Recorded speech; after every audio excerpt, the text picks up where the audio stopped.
In part 1, I took my mom to Paris, and it was a bucket list trip for her 74th birthday. Taking my mom to Paris for the first time had been on my heart for years, and I finally got to experience it with her, and it feels like one of those memories I'm going to hold on to forever. We explored the city and laughed together and celebrated her birthday with the most magical boat ride beneath the Eiffel Tower. It honestly was perfect. But on the way back to the hotel that night, everything changed.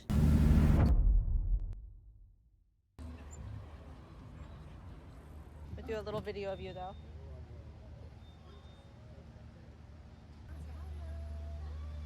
We got into a tuk-tuk thinking we were getting a simple ride back to the hotel. We've taken them before, but we had no idea we were about to be scammed out of more than $7,000. My mom normally uses a walker, but she didn't bring it this time because we believed that they would drop us off in the front of the hotel like they normally do, but they refused. They wanted to drop us off on a dark side street because there's no cameras nearby. No, I think it's further. The metro here. No, not Metro. Huh? Hotel Odeon? Well, yeah, but the metro because it's very up there. Okay, well it's hard for her to walk. Only here, 100 meter is a metro station. We're not trying to go to Metro Station. She's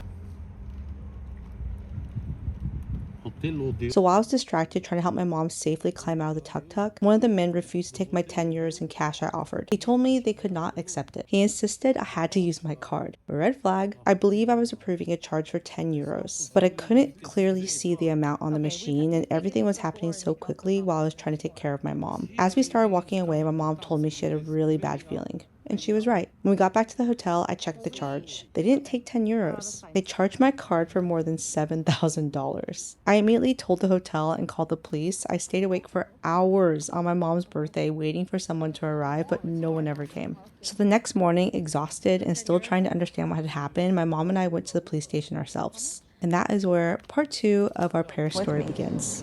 Wait, we're gonna catch the scammers, okay, Mom? We're at the police station right now, so I can't really do a video, but we're gonna catch them.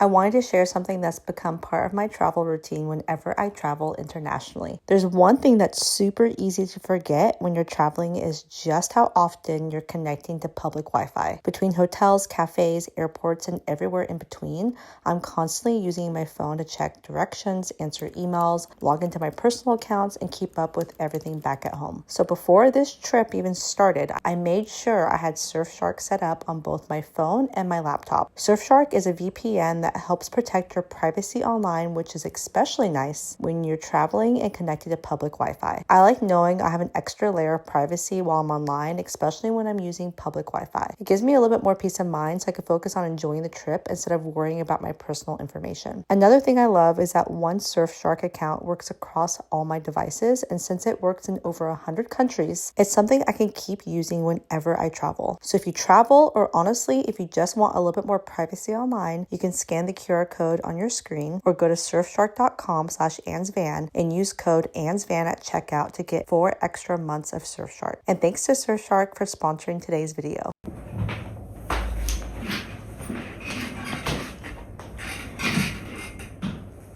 So Mom, did you have a fun trip to Paris? Yeah? Excited to go home? Yes.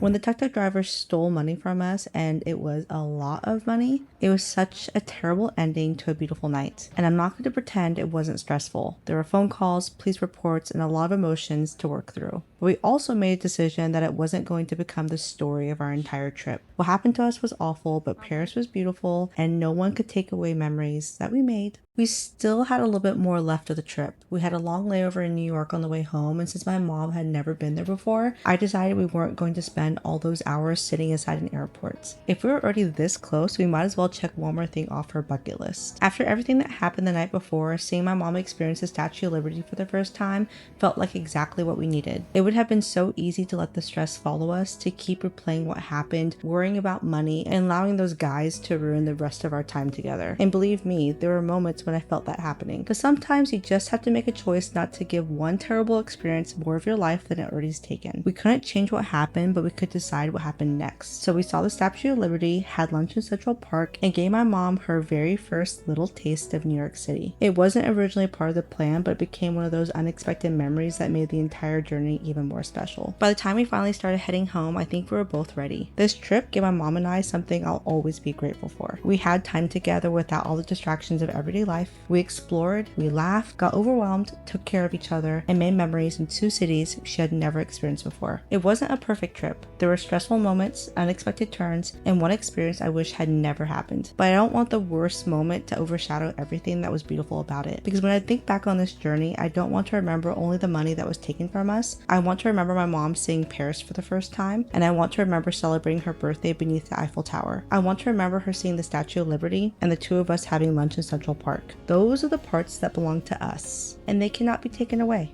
And after all that, the airports, hotels, crowds, excitement, and chaos, I realized something else. I really, really, really love being home. I loved traveling with my mom. I loved giving her these experiences, and I would do it all over again. But there's something about coming back to this little place in the forest that makes my entire body feel at peace. This home may not be Paris, and it may not be glamorous, but it's peaceful, it's safe, and it's mine. And sometimes you have to leave home for a while to realize just how much you love coming back to it.